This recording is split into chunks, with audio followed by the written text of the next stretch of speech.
Djay Pro AI One Deck Mode. I'm DJ Spiegelspin, and in this video, I'm going to show you guys how to get the most out of Djay Pro's One Deck view. So what sets Djay Pro AI apart from other DJ apps is that they figured out a way to get the most out of the app by offering us all these different view screens.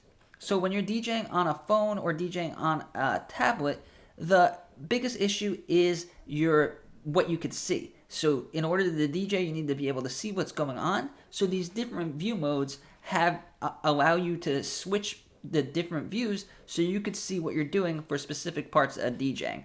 So they start you off in the classic mode, which is this one, and then we have the pro mode, which is more of like a Serato style with these jog reels waveforms, and this is the screen that you could get the most out of the app with. So that's why I guess they called it pro mode. It used to be 2-deck mode.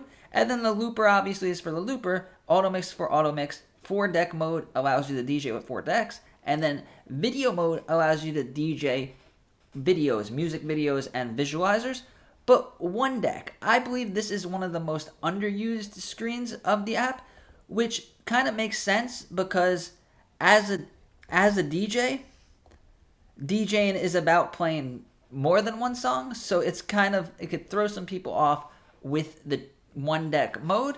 And in this video, I want to teach you guys what it's for, how to use it, and how to get the most out of it, and don't just waste this awesome feature in the app.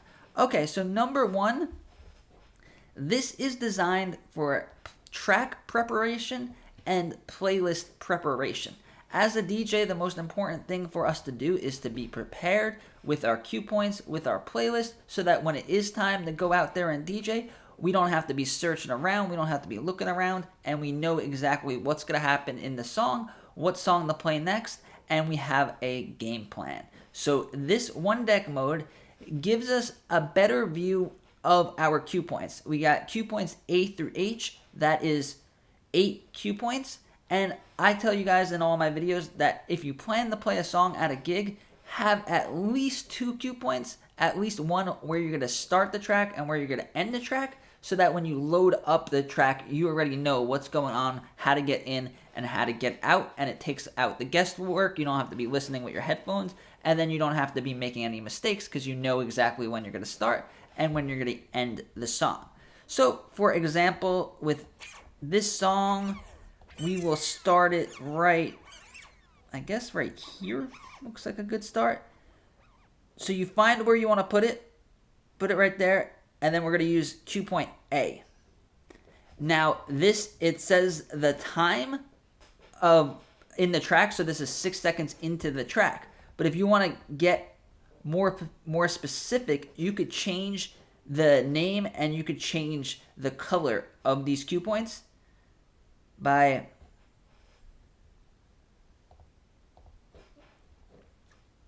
going over here to a different view and then going to the cue points, and we have this cue point, and then we could do start, and then with the cue points use the colors to your advantage. So maybe start will be in green, and then where we're going to end the track will be in red, so that we know exactly what's going on. So this is start, and it is in green. So now let's just go back to 1 deck mode.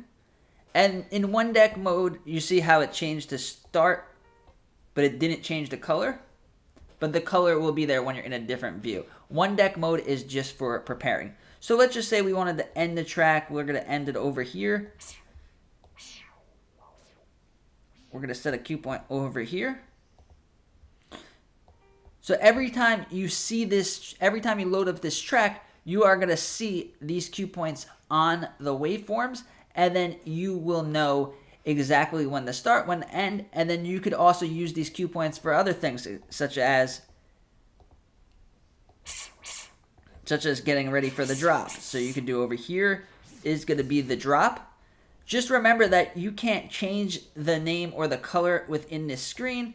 I thought you could. Let me know in the comments below if I'm missing something, but you could just go over to a different view mode, and then you could do, and we're going to put the ends in red, and then we're going to name this drop.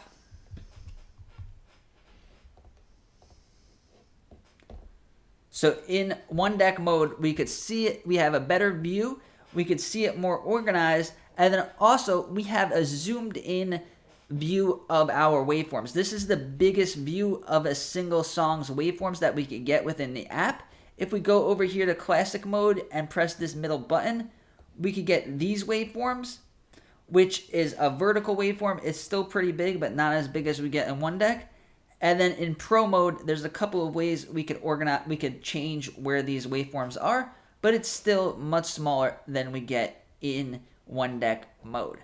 So as you start to get more familiar with the app, you will be able to tell which color and which shape of waveform will make which specific sounds. So by knowing this, you could know exactly what this track is going to sound like just visually, just by looking at it. And this comes in handy if you plan to DJ with Bluetooth or you plan to DJ without headphones, so that the visual cues will be able to help you, because you're not going to be able to use as much audio cues, because depending on how you're set up, if you're using Bluetooth speakers or you're just not using headphones, then you will be able to DJ very professionally without having to use headphones or without having to hear specific things.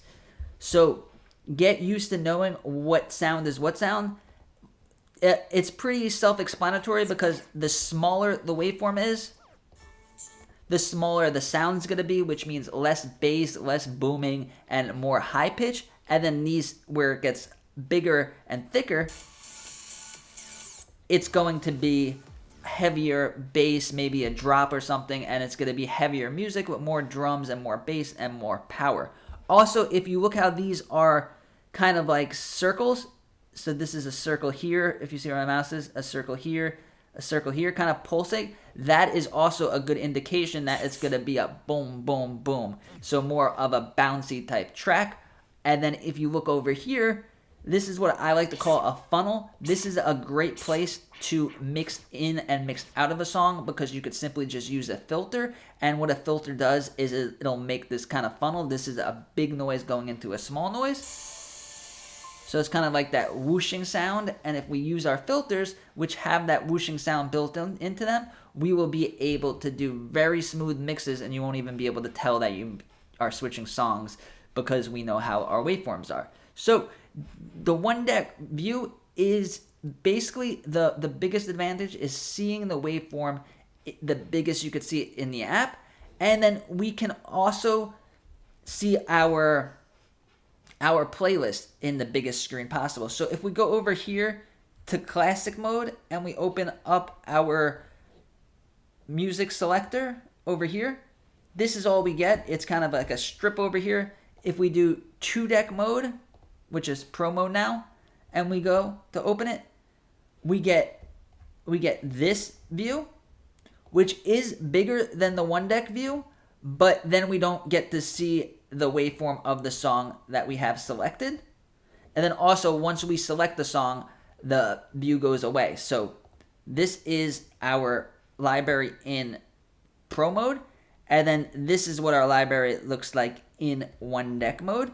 So we could click these songs, it'll load it up, and then we can adjust our playlist, we can make new playlists, we can add songs to different playlists, and we have full control over our playlist in a bigger screen view. And then once we load up the song, we could see these nice, beautiful, big waveforms over here, and then also see the whole strip of the waveform with the whole song up here, so we could plan out our sets, plan out our tracks, and have a better view. That's all 1-deck mode is going to do for us. It's going to give us a bigger view of one track's waveforms, a bigger view of our cue points, even though we can't change the color or the name. We could do that in other screens.